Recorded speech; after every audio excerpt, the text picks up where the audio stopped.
আল্লাহ 1 নম্বর বললেন নামাজের ভিতরে মনোযোগ থাকতে হবে। আসসালামু আলাইকুম, সবাই কেমন আছেন? আজকে আপনাদের সামনে আমি ইউটিউব ও ফেসবুক যেখানে ঢুকতেছি সেখানেই একটি বিষয়ে খালি ট্রেডিংয়ে চলতেছে এবং একটি বিষয়ে চলতেছে। সেই বিষয়টি তো আপনারা বুঝতেই পারছেন। একজন বক্তা, একজন মুসলমান, সে একজন হাফেজ মৌলানা, একজন ওয়াজ করতো, এত সুন্দর ওয়াজ করতো, সে মাঠ কাঁপায় দিত।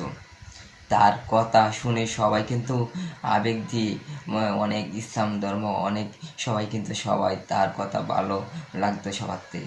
তো আজ দেখেন তার টিকটকার হওয়ার এত স্বপ্ন, সে একজন বক্তা হয়ে টিকটকার হওয়ার জন্য সে মাথার চুল কাটে এবং রং করেছে, কাটিং করেছে, দাড়িগুলো সব কেটে দিয়েছে।